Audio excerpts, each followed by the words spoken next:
Good morning, everybody, and this is your Dow Jones day trade setups for today. So we are onwards and upwards, but this is a fairly decent pullback at the moment, and the closest bit of structure is at 39,300.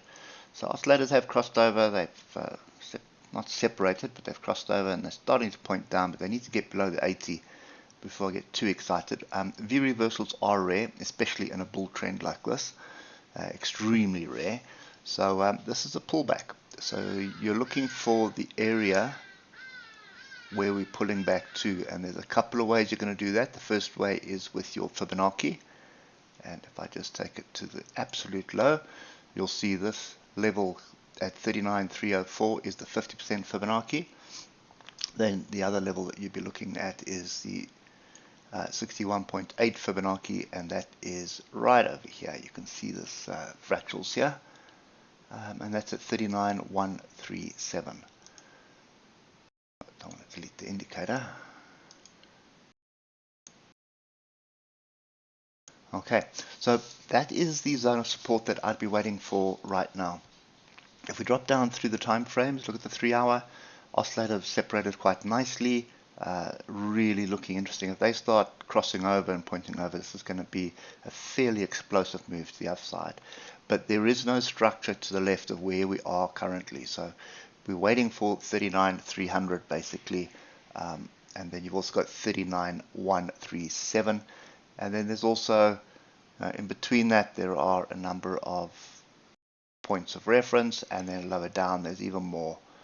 So that's what you're looking for. You're looking for price to come back into this 50% 61.8 Fibonacci retracement before moving back to the upside.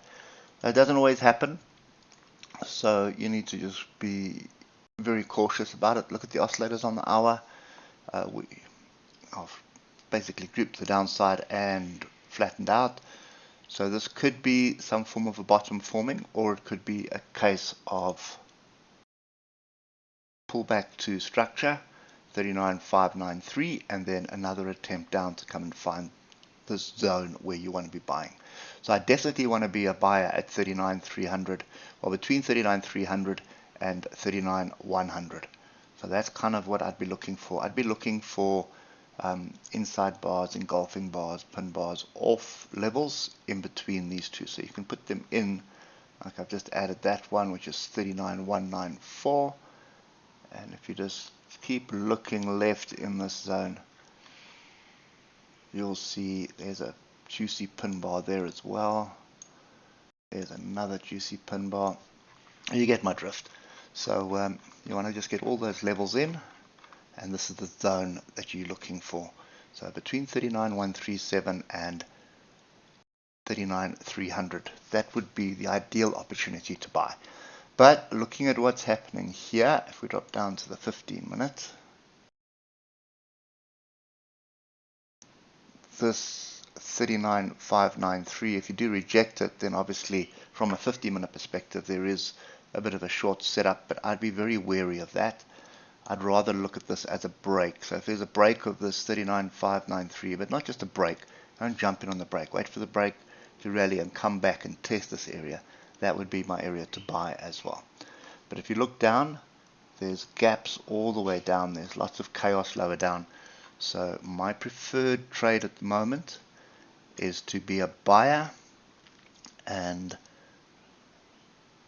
we need to be buying at 39,300 to 39,140 area, 137, 140. So this is the zone that I would be a buyer. So yeah, I think that's kind of my view, but if it doesn't get down here, then you should see some structure forming here, then that's why you look at 39,563, or even just round it off to 39,600. If you get back above it, you come back and test it, oscillators sort of crossover point up, and the moving averages crossover, that's going to be your signal that you need to be looking for the move to the upside. So that's kind of my view for today. Probably going to be a bit slow and cumbersome, typically is on a Monday, but you never know, there may be some catalyst that drives us in a direction. But this is just a pullback for me, and we're looking for the opportunity to buy back in. Hope it helps, and we'll catch up with you tomorrow morning. Cheers for now.